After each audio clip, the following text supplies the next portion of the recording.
The nastiest situation happen not among enemies, but among the so-called loved ones. An opinion is a way of fixing a person into a straitjacket. Love means nurturing a person into a new possibility. I'm saying throw yourself into your love affair and die into it, something will happen. Love but be detached. Why do you want to love then?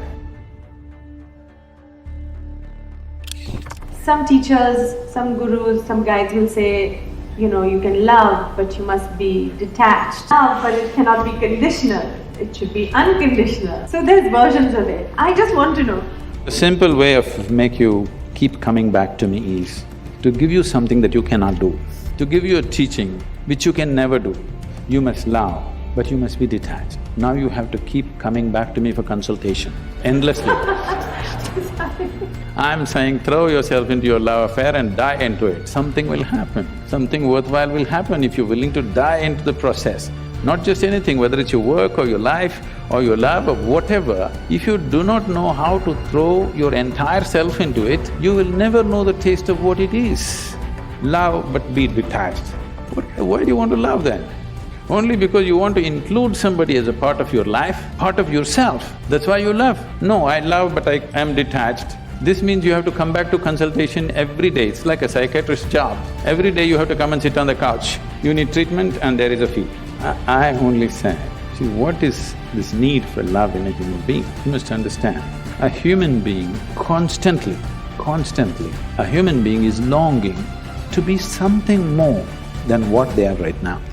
If this finds a simple, basic physical expression, we call this sexuality. Sexuality means just this, physically you're trying to make something which is not you a part of yourself. For a few moments you may succeed. If you try this mentally, it gets labeled as greed, conquest, or maybe simply shopping. Some people go for conquest with swords and guns, some people go with checkbooks and cash, credit cards. The thing is, you want to include something which is not a part of you as yourself, that is the whole effort. Whether you want money or wealth or you want to occupy a nation, what is it? Something that is not you, you want to make it yours. Yours is an effort to make it a part of yourself. If it happens emotionally, on the emotional level if you try this, we call this a love affair. You're trying to make somebody who is not a part of you, a part of yourself emotionally. This is a love affair. If you do it consciously, we call this yoga. Yoga means union.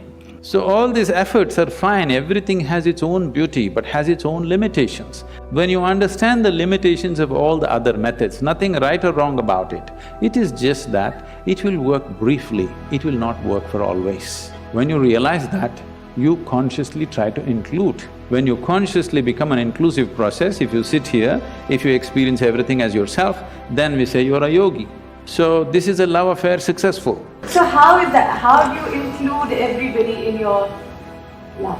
See, because you are looking at love as something that comes to you or you yield to the process of love only because you appreciate a particular quality, a shape of somebody's nose or the shape of their mind or their thought or their emotion or the way they speak or the way they do things or the way they relate to you, something. Okay, the many things. You should not make them work. You can make your thought work, you can make your body work. Don't try to make your emotions work. Whenever you try to make your emotions work for you, your situations turn nasty.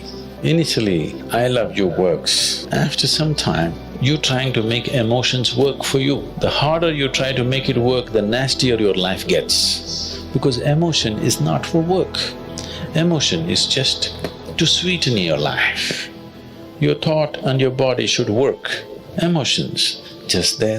It's like a flower that you wear in your hair. Nobody wears anymore. You don't make these flowers work. The microphone works, something else works. The flowers need not work, they're just there. That's all. Emotion is like that. It's just there, pleasant and wonderful. If you try to make it work, if you try to extract some life from around you with your emotions, it is bound to turn ugly. So if you don't have a working brain, if you're not capable of thought, then you try to use your emotion to make it work. And it may work sometimes, that's the whole problem. It works initially and then you try to push it further, then your life turns so nasty, so horribly nasty. Among people who supposed to care for each other, The nastiest situation happen not among enemies, but among the so-called loud ones. We are loud ones, we have strong opinions about each other. No, that means you're trying to fix life. An opinion is a way of fixing a person into a straitjacket. Love means nurturing a person into a new possibility. These two things cannot go together. No way they can be together. You make some judgments for the moment to nurture it better. You're rearing children at home, you have to make some judgments where the child is right now, to rear them to a next possibility, not form an opinion on him. The moment you form an opinion, you have no interest in nurturing that life into a new possibility. You only want to fix it in a shell of your opinion, and you will be disappointed if it doesn't go by your opinion. If truly it's a loving relationship, there should be no opinions, there should be only nurture.